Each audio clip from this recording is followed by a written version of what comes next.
우리 전우자를 이렇게 인사합시다. 즐거운 명절 되십시오.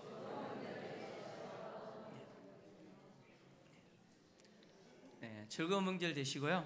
네, 또 출타하시는 분들은 또 건강하게 또 안전하게 잘 다녀오시기를 바랍니다. 저도 오랜만에 또 가족들과 명절 예배를 드리게 됐습니다. 그래서 저도 내일이죠. 월요일 날 오후에 이제 내려갈 계획인데 또 위에서 기도해 주시기를 바랍니다. 할렐루야. 네. 베드로와 요한을 장로들과 그리고 대제사장들과 서기관들로 이루어진 산헤드린 공회가 체포를 했습니다. 체포를 했지만 이미 날이 저물었기 때문에 더 이상 심문할 수 없고, 그래서 이튿날까지 구금하고 드디어 이제 날이 밝자 예루살렘 공회가 열려서 이 사도들을 심문합니다. 오늘 누가는 그 산헤드린 공회가 열렸다라고 하는 이 사실을 관리들과 장로들과 이 서기관들이 예루살렘에 모였다라는 말로 이렇게 표현했습니다. 산헤드린 공회는요, 모세가 애굽에서 나온 이후에 시내산에서 하나님을 만날 때 70명의 장로와 함께 하나님을 만나기 위해서 시내산에 올라갔던 그 전통을 이어서 70명의 의원과 그리고 그 의원장인 대제사장, 그러니까 산헤드린 공회 의장이죠. 의장인 대제사장, 이렇게 71명으로 구성된 유대 최고 법정 의결 기관입니다. 이것이 산헤드린 공회인데, 이 산헤드린 공회의 의원이 바로 관리들과 장로들과 서기관들입니다. 자, 오늘 본문에 등장하는 이 관리들과 장로들과 서기관들은 바로 이 산헤드린 공회의 회원들이죠. 의원들입니다. 마치 국회의원처럼 의원들인데, 여기 관리들이다라는 말은 바로 대제사장을 이야기합니다. 대제사장을 이야기하는데, 관리라고 말하지 않고 본문에 보면 관리들이라고 복수로 쓰고 있죠. 이것은 뭘 말하느냐? 대제사장과 또 그의 가문에 속해 있는 모든 제사장들까지 포함합니다. 바로 이들이 관리들입니다. 그리고 또 이들은 아시다시피 사두개파 사람들입니다. 그러니까 흔히 이야기하면 이 사두개파, 사두개인들이라고 보시면 됩니다. 또 등장하는 사람들이 누구냐? 장로들이죠. 장로들은 누구냐? 유대 사회에서요, 각 지역을 대표하는 사람들입니다. 각 지역을 대표하는 사람들인데, 이들 역시 사두개파 사람들의 이론, 그 신학적인 견해를 지지할 뿐만이 아니라 각 지역의 귀족들의 수장들이라고 보시면 됩니다. 사두개파의 견해를 지지하는 귀족들의 수장들, 이들이 누구냐? 이들이 장로들입니다. 이들이 장로들이에요. 이들이 산헤드린 공회의 의원들입니다. 그 다음에 세 번째 등장하는 사람들이 서기관들이죠. 이 서기관들은 누구냐? 바리새파 사람들입니다. 사두개파 사람들과는 반대되는 평민들로 이루어진 바리새파 사람들인데, 이 서기관들은요, 율법에 대한 박식한 지식을 갖고 있어요. 그래서 흔히 율법학자들 또는 랍비들이라고 불려지는 사람들이 바로 이 서기관들입니다. 이들이 산헤드린 의원들인데요, 자, 이들은 유대 사회 전체에서 유대 사회 전체를 대표하는 자들입니다. 무슨 이야기냐? 대제사장들과 제사장들, 대제사장과 제사장들로 이루어진 이 관리들은 무엇을 대표하느냐? 종교를 대표하는 사람들이에요.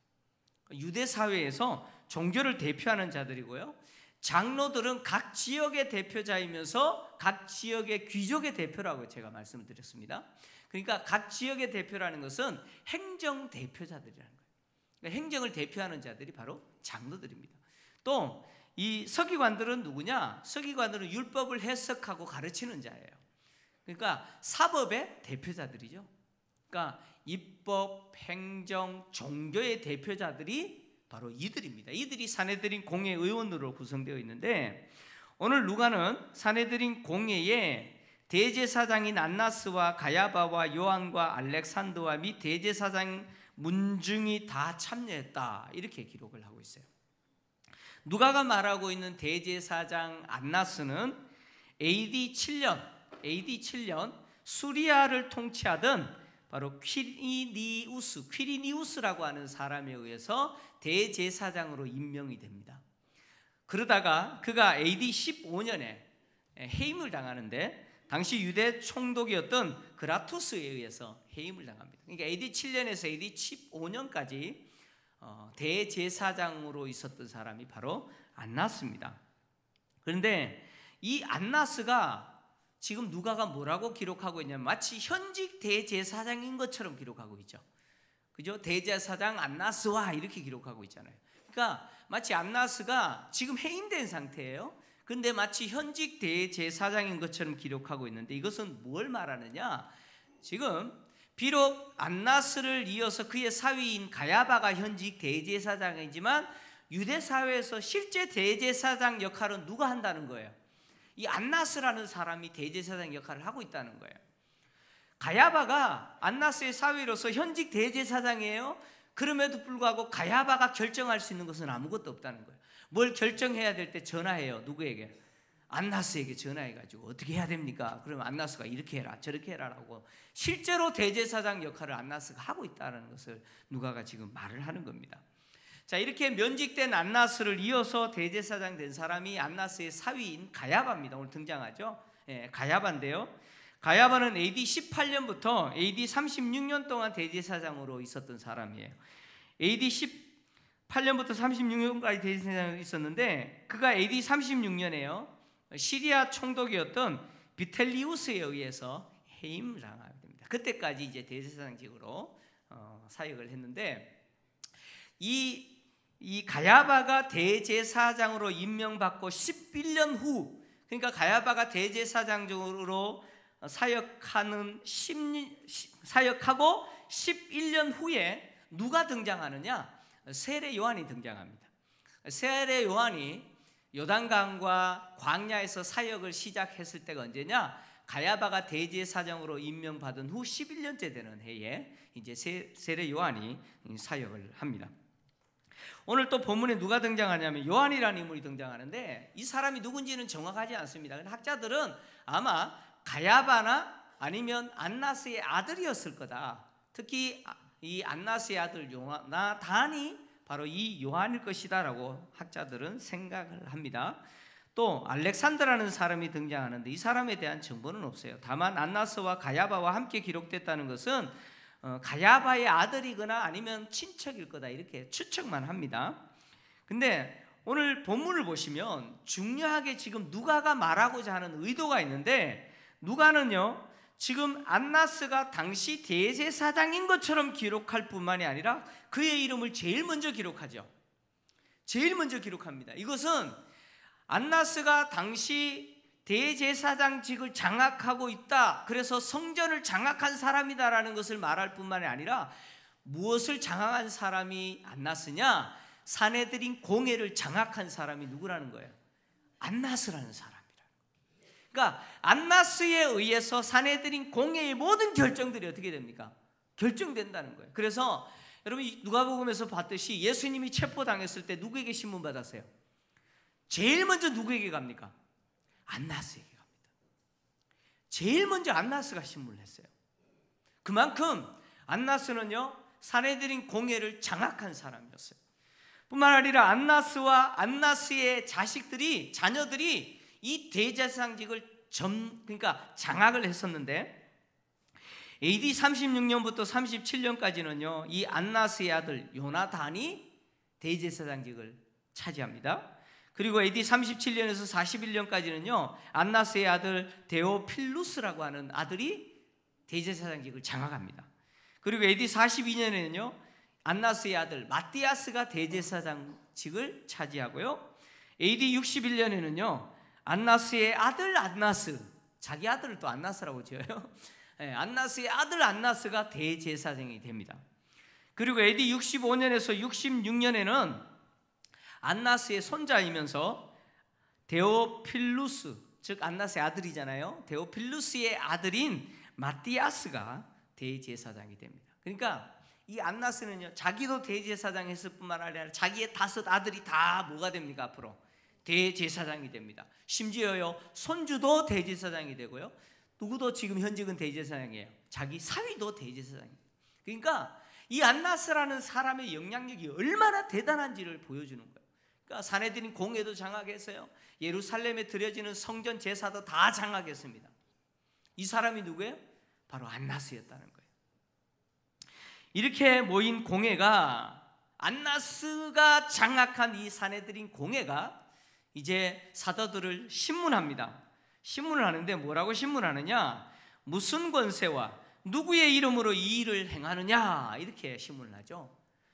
무슨 권세와 누구의 이름으로 이 일을 행하느냐. 이 일이 뭡니까? 이 일은 뭐냐? 나면서부터 걷지 못한 자가 걷게 된 기적. 이 기적뿐만이 아니라 이 2 사도가 성전에서 가르친 일, 즉 예수 안에 죽은 자의 부활이 있다라고 가르친 일까지 포함한 것이 이 일입니다. 왜 이것을 누구의 권세와 누구의 이름으로 행하느냐?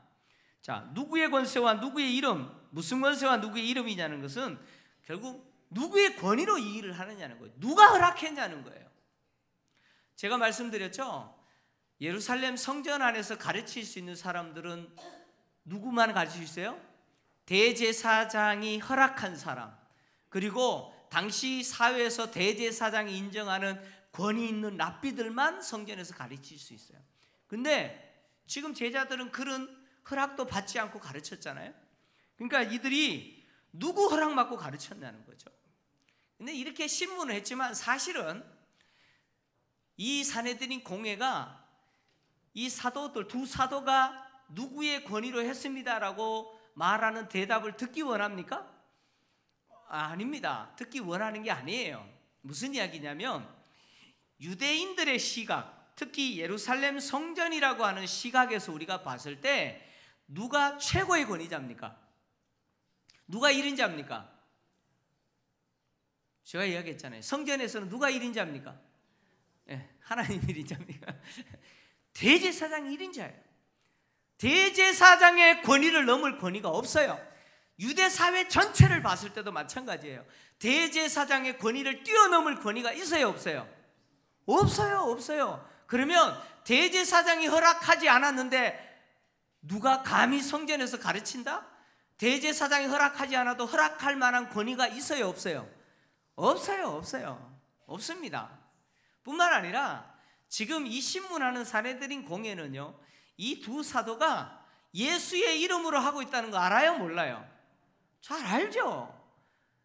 예수 안에 죽은 자의 부활이 있다라고 하는 사실을 가르쳤잖아요. 지금 예수를 가르치고 있어요. 지금 그들이 예수의 이름으로 하고 있다는 사실을 잘 알고 있어요. 근데 왜 이렇게 물어요? 한마디로 이야기하면 감히 내 권위에 도전해? 누가요? 안나스가. 지금 사내들이를 장악한 안나스가 지금 2 사도를 앞에 세워놓고 감히 니네 둘이가 나의 권위를 도전해? 이런 이야기예요. 누구의 권위로? 무슨 권위로? 누구의 이름으로 이렇게 했냐는 것은 감히 내 권위에 감히 너희 둘이 대적해? 대항해? 도전해? 이런 이야기죠. 지금 협박하는 거예요. 그들의 답변을 요구하는 거 아닙니다. 위협하는 거죠. 이 대제사장을 중심으로 한, 이 안나스를 중심으로 한 사내들인 공회의 이 질문에 베드로가 대답을 해요. 막 기가 죽는 게 아니고 쪼는 게 아니고, 그죠? 예. 베드로가요 대답을 하는데 오늘 누가는 뭐라고 표현했냐면 베드로가 성령의 충만함으로 대답했다. 성령의 충만함으로 대답했다. 여기서 말하는 성령의 충만이라고 하는 것은 성령 세례가 아닙니다. 제가 사도행전 2장에서 성령 세례와 성령 충만이 뭔지를 이야기했어요. 성령 세례라고 하는 것은 성령이 처음 내게 오시는 걸 이야기합니다. 처음 내게 오시는 거, 그래서 내가 거듭나는 거, 이것은 성령 세례예요. 근데 이렇게 오신 성령이 떠나지 아니하시고 계속해서 내 속에 임재하셔서 역사하는 것이 성령의 충만이죠. 충만입니다. 그래서 성령의 충만은요 2가지 형태로 구분됩니다. 첫 번째 형태는 오늘 본문의 베드로의 경우처럼 성령께서 특별한 순간에 영감을 주시고 특별한 순간에 강하게 역사할 때 그것을 성령 충만이다 이렇게 표현할 때도 있습니다. 또 하나의 케이스는 뭐냐? 스데반의 케이스입니다. 스데반처럼 스데반이 성령이 충만하여서 눈을 들어서 하늘을 보잖아요. 하늘이 열려서 하나님과 그 하나님 우편에 누가 서신 것을 봅니까? 바로 주님이, 예수님이 서신 것을 보잖아요.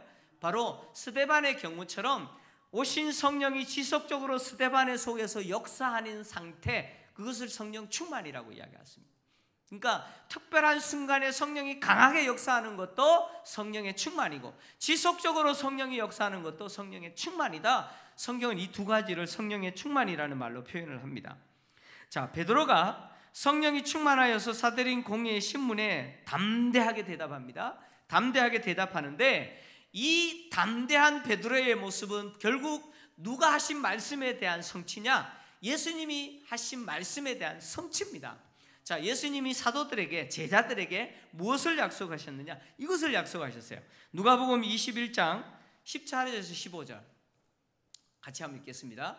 자, 같이 읽습니다. 시작. 그러므로 너희는 변명할 것을 미리 궁리하지 않도록 명심하라. 내가 너희의 모든 대적이 능히 대항하거나 변박할 수 없는 구병과 지혜를 너희에게 주리라. 아멘. 예수님이 제자들에게 뭐라고 이야기했냐면 너희네들이 앞으로 회당과 공회에 끌려갈 거다. 나를 믿는 것 때문에 끌려갈 거다. 너희들이 정인 역할을 할 때 끌려갈 거다. 그때 너희들이 무슨 말을 해야 될지 막 궁리하지 말라. 왜? 그때 너희들 가운데 거하시는 성령, 내가 보내주시는 그 성령이 너희들에게 할 말을 주실 거다.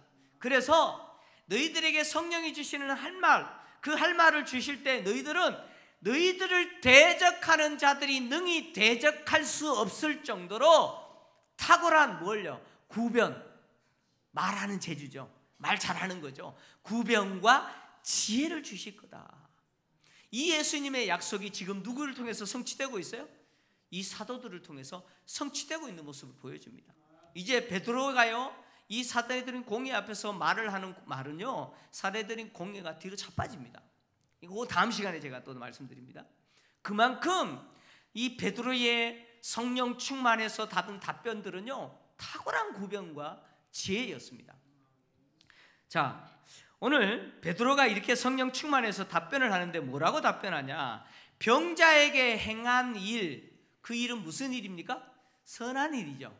병자에게 행한 선한 일에 대해서라고 이야기합니다. 이 병자는 누굽니까? 나면서 걷지 못한 자가 걷게 된 사건을 이야기합니다. 자, 베드로가요, 나면서 걷지 못하는 자가 걷게 된 사건은 자신들이 행한 무슨 일이라고 이야기합니까? 선한 일이라고 이야기하죠. 이 선한 일이라는 말은 다르게 이야기하면 착한 일 또는 잘 섬긴 일이라는 뜻이에요. 잘 섬긴 일.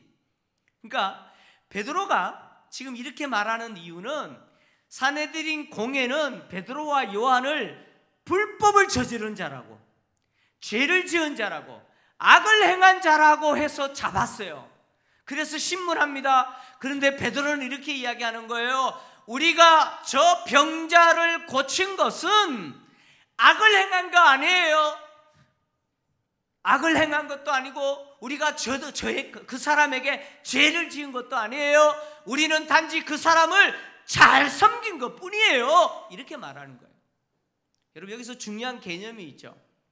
베드로와 요한이요, 나면서부터 걷지 못하는 자를 걷게 한 거, 그들이 한 게 아니죠. 오늘 이야기하는 것처럼 바로 죽었다가 다시 살아나신 예수의 이름이 그를 낫게 했다. 즉 그가 예수를 만나고 그가 예수를 믿고 그 믿은 예수가 그를 고쳤다라고 하는 이 사건은 무슨 사건이에요? 베드로와 요한이 그를 잘 섬긴 사건이라는 거예요. 자, 여러분, 세상에서 그리스도인인 내가 다른 사람을 섬길 때 가장 잘 섬기는 행위는 뭘까요? 잘 섬기는 행위가 뭐겠습니까?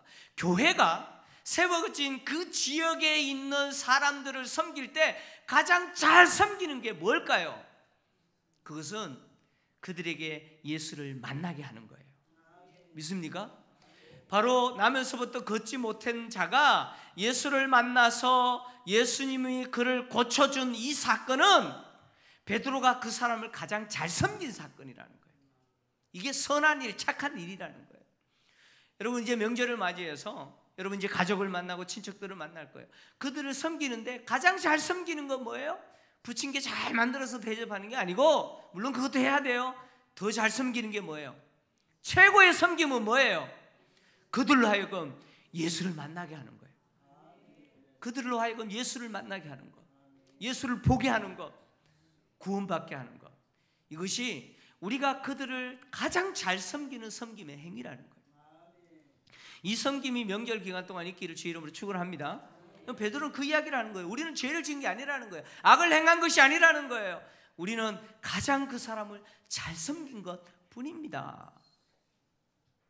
뿐만 아니라 베드로는 그 사람이 구원받은 이유에 대해서 우리에게 묻는다면 이렇게 말했어요. 구원받은 이유라고 이야기합니다. 여러분, 베드로가 말하는 이 구원은 뭘 말합니까? 나면서부터 걷지 못하는 자가 구원받았대요. 그러면 이걸 뭘 이야기합니까? 두 가지를 이야기하는 거예요. 이것은 영혼의 구원뿐만 아니라 육체의 건강의 회복이에요. 무슨 이야기냐? 나면서부터 걷지 못하는 자가 예수를 만나서 구원을 받았는데 그가 얻은 구원은 육체의 건강 회복뿐만 아니라 영혼의 구원까지 얻었다는 거예요. 여러분, 구원은 이 두 가지를 항상 동반합니다. 저는요, 우리 성도님들이 예수 믿고 영혼만 구원받지 마시고 육체도 건강하기를 주의 이름으로 축원합니다. 왜냐하면요, 예수님이 십자가에 죽으실 때 모든 질고를 지시고 십자가에 못 박히셨습니다. 여기 질고라는 말은 질병을 이야기합니다. 질병. 우리의 모든 질병을 대신 지시고 이미 십자가에서 다 해결하셨어요. 할렐루야. 그래서 우리가 예수의 이름으로 기도하면 예수님이 고쳐주시는 겁니다. 그래서 영혼의 구원뿐만 아니라 평생 사시면서 주님이 주시는 이 육체의 건강, 이 건강도 얻기를 주의 이름으로 축원합니다. 바로 이 나면서부터 걷지 못하는 사람이 영혼의 구원뿐만 아니라 이 육체의 건강을 얻은 이 구원을 받은 이유에 대해서 우리에게 질문한다면, 그러면서 10절에 베드로는 이렇게 이야기하죠. 오늘 본문 10절 한번 같이 읽습니다. 시작. 너희와 모든 이스라엘 백성들은 알라. 너희가 십자가에 못 박고 하나님이 죽은 자 가운데서 다시 살리신 나사렛 예수 그리스도의 이름으로 이 사람이 건강하게 되어 너희 앞에 섰느니라. 할렐루야. 베드로는요, 이 사람이 어떻게 영혼 구원뿐만 아니라 육체의 구원까지 얻었냐? 바로 너희들이 죽인 바로 그 예수, 그러나 하나님이 다시 살리신 그 예수님이 이 사람을 어떻게 했다고요? 건강하겠다는 거예요. 예수의 이름이, 다시 살아나신 그 예수의 이름이 건강하게 했다, 이렇게 이야기합니다. 자, 이 이야기 속에서 베드로는 사례들인 공회 의원들에게 세 가지를 이야기합니다. 첫째, 무슨 이야기를 하느냐? 너희들이 예수를 십자가에 못 박아 죽였다는 거예요. 자, 이거는 사실입니까? 거짓말입니까? 사실입니다. 사내들인 공회는요, 예수를 체포하고 나서 신문합니다. 신문하면서 사형 판결을 내렸어요. 사형 판결을 내린 이유가 뭐였습니까?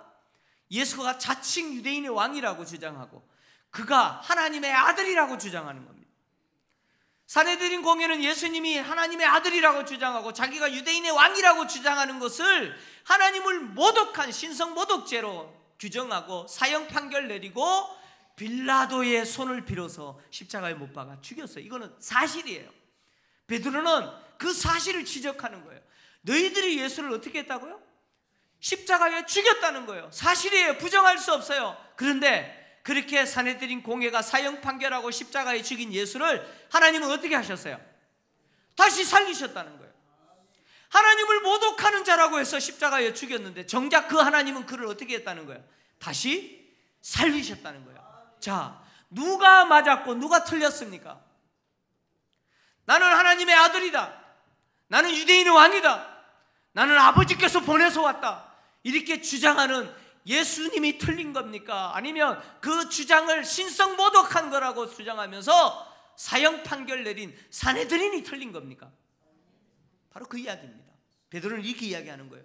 너희들이 예수를 십자가에 죽였다. 그러나 하나님이 그를 다시 살리셨다. 이것은 너희들이 틀렸다는 거예요. 너희들이 틀렸고 누가 맞았습니까? 예수님이 옳았다는 거예요. 예수님은 정말 하나님의 아들이셨고, 예수님은 정말 하나님이 세우신 유대인의 왕이셨고 구원자였다는 사실을 하나님이 그를 다시 살리는 것을 통해서 뭐 했다는 거예요? 증명하셨다는 거예요. 땅땅땅 두들기셨다는 거예요. 오늘 베드로는요, 이 산헤드린 공회를 향해서 이것을 이야기합니다. 너희들이 틀렸고 누가 맞아요? 네, 예수님이 옳았다. 무엇을 통해서? 예수님 다시 살아나심을 통해서. 뿐만 아니라 오늘 누가는 이렇게 예수님이 죽었으나 다시 살리셨다, 하나님이 다시 살리셨을 뿐만 아니라 그 예수님을 믿는, 즉 그 다시 살아나신 예수의 이름이 이 사람을 어떻게 했다는 거예요? 고쳤다는 거예요. 그러니까 예수님은 지금도 살아계십니까? 안 살아계십니까? 살아계시다는 거예요. 너희들이 죽인 예수를 하나님이 살리셨을 뿐만 아니라 지금도 살아계셔서 이 사람을 어떻게 했다는 거예요? 예수님이 고치셨다는 거예요. 고치셨다는 거예요.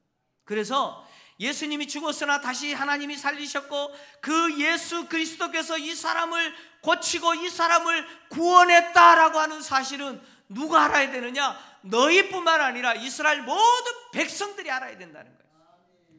베드로는 산헤드린 공회를 향해서 신문에 답변하면서 그 공회를 향해서 너희들만 이 사실을 알아야 되는 게 아니라 누구도 알아야 돼요.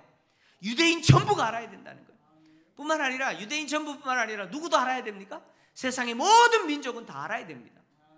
베드로는요, 사도행전 1장 8절 오직 성령이 너희에게 임하시며 너희가 권능을 받고 예루살렘과 온 유대와 사마리아와 땅끝까지 이르러 내 증인이 되리라 하신 주님의 말씀대로 지금 예루살렘에서 산헤드린 앞에서 증인의 역할을 하면서 누구도 들어야 된다고요? 온 유대 사람들, 온 예루살렘 모든 백성들이 다 들어야 된다. 지금 예수님이 말씀하신 대로 유대와 예루살렘과 온 유대 땅에서 지금 무슨 역할을 하고 있어요? 증인의 역할을 충성스럽게 지금 감당하고 있는 모습을 보여줍니다. 베드로는요, 계속해서 산헤드린 공회를 향해서 이렇게 이 사람을 낫게 한 지금도 살아계신 그 예수는 누구시냐? 건축자들이 버린 돌로서 모퉁이의 머릿돌이 되신 분이다. 이렇게 11절에 이야기합니다. 이 11절에서 모퉁이의 머릿돌이 되신 분이 바로 예수다라는 이 말은 시편 118편 22절을 인용한 구절이에요. 시편 118편 22절을 보면 시인이 이렇게 기록하고 있습니다. 함께 읽습니다. 시작. 건축자가 버린 돌이 집 모퉁이의 머릿돌이 되었나니. 여러분, 건축 현장에 가면 쓸모없는 뭡니까? 재료도 버리잖아요, 그죠? 쓰다가 남은 거 버리고 하잖아요. 자, 건축자가 돌 하나가 쓸모없이 보여요. 그래서 버렸는데 그 쓸모없다고 생각했던 그 돌이 잠재적으로 매우 가치 있는 돌이라는 사실을 발견한 사람이 그 돌을 가지고 모퉁이의 머릿돌로 만들었다는 거예요. 모퉁이의 머릿돌이라는 것은 가장 중요한 돌이라는 거예요. 자, 시편 118편 22절의 이 내용은 무슨 내용이냐? 전쟁에서 승리한 왕이 전쟁에서 승리케 하신 하나님을 찬양하기 위해서 성전으로 올라가는 그림을 그려놓은 거예요. 근데 자, 이 왕이 성전으로 올라가면서 하나님을 찬양하는데 무엇을 찬양하느냐? 이 전쟁에서 승리가 하나님의 도와주심을 통해서 승리한 것이 아니라고 주장하는 자들에게 이 전쟁에서의 승리는 누구의 도움? 하나님의 도우심으로 이겼다는 것을 이야기하는 내용이에요. 이야기하는 내용에서 이 등장하는 본문인데 이 본문은 무슨 본문이냐? 오실 메시아에 대한 예고입니다. 오실 메시아가 버려졌으나 모퉁이의 머릿돌이 될 것처럼 귀한 분이 오실 거다. 즉 메시아가 오실 것이라는 예언인데 이 예언으로 오신 분이 누구라는 거예요? 바로 예수라고 지금 베드로가 이야기하는 거예요. 근데 베드로의 이 말은 베드로가 지금 처음 하는 말이 아니라 이미 예수님이 말씀하셨어요. 예수님이 이 시편 118편 22절 이 구절을 인용하셔서 당신이 바로 모퉁이 돌이라고 분명히 모퉁이의 머릿돌이라고 말씀하셨어요. 그 내용이 어디 있느냐면 누가복음 20장 17절에서 18절에 있습니다. 자, 누가복음 20장 17절 18절 같이 한번 읽겠습니다. 시작. 그들을 보시며 이르시되 그러면 기록된 바 건축자들의 버린 돌이 모퉁이의 머릿돌이 되었느니라 함이 어찌미냐? 무릇 이 돌 위에 떨어지는 자는 깨어지겠고 이 돌이 사람 위에 떨어지면 그를 가루로 만들어 흩으리라 하시니라. 아멘. 자, 나중에 집에 가셔서 누가복음을 보시되 이 내용은 무슨 내용이냐면 그 앞에 비유를 하나님이 하셨어요. 예수님이 하셨는데 포도원 비유를 하셨어요. 자, 어떤 주인이 정말 멋진 포도원을 만들어 놓고 농부에게 세를 주고 멀리 갑니다. 그리고 때가 되어서 종을 보내서 세를 받으려고 보냈더니 그 농부들이 그 종을 어떻게 합니까? 때리고 죽여요. 그랬더니 그 주인이 마지막에 누굴 보내요? 자기 아들을 보내면서 농부들이 아들은 존대할 거다 생각하고 보냈더니 이 종들이 주인의 유일한 상속자 아들이 오네? 저 아들만 없으면 이 포도원 우리 거다. 그래서 아들을 어떻게 했다는 거예요? 포도원 밖에서 아들을 죽였다는 거예요. 그 소식을 들은 주인이 군대를 데리고 와서 이 농부들, 세를 얻은 농부들을 진멸해버렸다, 심판했다라는 내용의 비유입니다. 이 비유를 말씀하시자 그 비유를 듣던 사람들이 뭐라 그러냐? 그런 일이 없어야 됩니다, 이렇게 이야기합니다.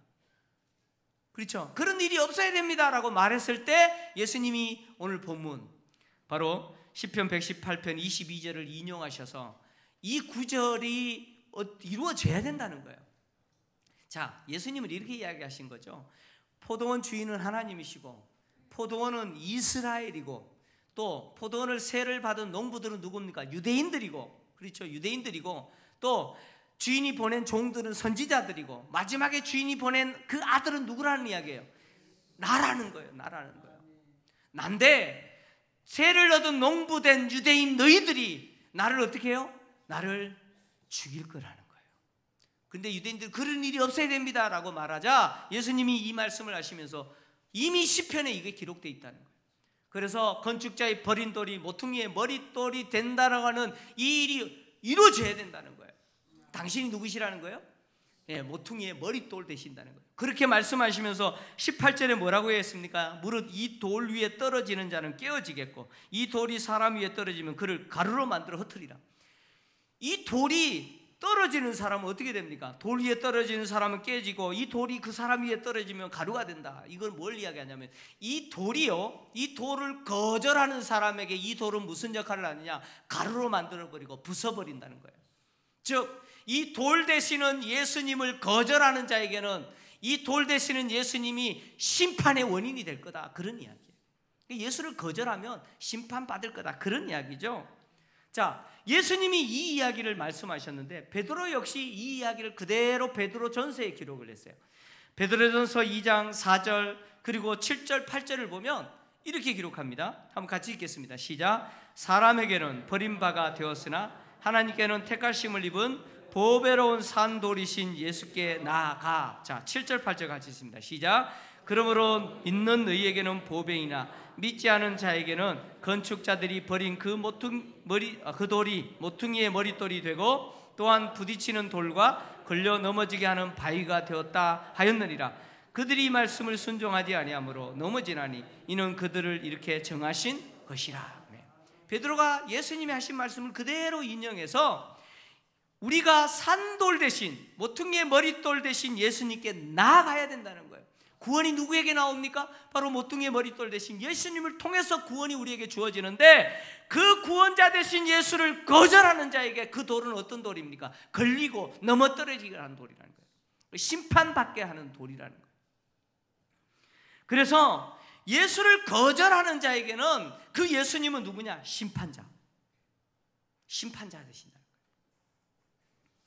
베드로는 유대인들이 죽인 예수가 바로 시편이 말하고 있는 머릿돌로서 모퉁이의 머릿돌 되시는 오실 메시아, 바로 그분, 하나님이 세우신 구원자가 바로 예수님이다, 이렇게 지금 사내들인 공회를 향해서 선포하고 있는 거예요. 뿐만 아니라 지금 그렇게 하나님이 세우신 예수가 구원자인데 어떤 구원자냐? 유일한 구원자라는 거예요. 자, 오늘 본문 12절 같이 읽습니다. 12절 시작. 구원을 받을 수 없나니 천하 사람 중에 구원을 받을 만한 다른 이름을 우리에게 주신 일이 없음이라 하였더라. 아멘. 다른 이로서는 구원을 받을 수 없다. 천하 사람 중에 구원을 받을 만한 다른 이름을 하나님이 우리에게 주신 일이 없다. 누구 이름 외에? 예수 이름 외에. 예수 이름 외에 천하의 어떤 인간도 우리에게 구원을 주는 이름이 없다는 거예요. 하나님이 세우신 분이 없다는 거예요. 예수님만이 우리를 구원하실, 죄인을 구원하실 유일한 구원자라고 지금 이야기하고 있는 거예요. 여러분, 베드로의 이 말은 타 종교의 창시자들을 무시해라 그런 이야기 아닙니다. 베드로의 이 말은 세상에 있는, 지구상에 있는 어떤 종교의 창시자도 하나님이 정하신 구원자가 아니다 그런 이야기예요. 오직 누구만이 우리의 유일한 구원자입니까? 예수 그리스도만이 유일한 구원자라는 거예요. 세상은요, 기독교가 다른 종교를 인정하지 않고 편협하고 배타적이고 독선적이다 이렇게 비난하죠. 여러분, 기독교는요 편협하고 배타적이고 독선적인 종교가 아니에요. 기독교는 유일한 진리를 가진 종교예요. 유일한 진리를 가졌기 때문에 그렇게 말할 수밖에 없는 거예요. 우주를 창조하시고 통치하시는 하나님이 정하신 구원자가, 유일한 구원자가 예수라고 지금 성경이 이야기하고 있습니다. 성경이 예수만이 유일한 구원자라고 말하고 있는데 우리는 아니다라고 말할 수가 없는 거예요. 성경이 그렇게 말하면 우리는 그렇게 말을 해야 되는 거예요. 성경이 말하는데 우리가 다르게 이야기하면 성경이 그렇게 말하게 하신 하나님을 대적하는 행위가 되는 거예요. 여러분, 그런 의미에서 내가 예수를 믿는다는 것은 유일한 구원자를 믿는 거예요. 믿습니까? 유일한 구원자를 믿는 것이고 하나밖에 없는 진리를 내가 가진 거예요. 할렐루야. 네. 여러분, 우리 여자분들 남편이요 하는 다이아, 물방울 다이아를 그냥 선물로 했어요. 자랑합니까 안 합니까? 뭐 그런 일이 없으니까 하는 물방울 다이아를 선물로 했어요. 자랑해요 안 해요? 안 합니까? 자랑하죠? 예? 그 자랑하고 있는 아내를 보면서 남편은 어떻게 생각할까요? 막 목이 힘들어가죠? 여러분, 가장 가치 있는 것을 내가 소유했다는 것은 자랑하지 않고는 견딜 수 없는 거예요. 믿습니까? 하나밖에 없는 유일한 진리를 내가 소유했잖아요. 하나밖에 없는 유일한 진리를 내가 가졌잖아요. 그 예수님을 내가 소유했잖아요. 자랑하셔야 됩니까? 안 해야 됩니까? 자랑하셔야 되는 거예요. 여러분, 금반지 다이아도 선물해주고 자랑하는 거 보면 남편이 기뻐하는데 우리에게 유일한 구원자 예수를 주시고 그 유일한 구원자 대신 예수님으로 인하여 구원받은 우리가 그것을 자랑하고 기뻐하는 모습을 보시는 하나님은 얼마나 기뻐하실까요?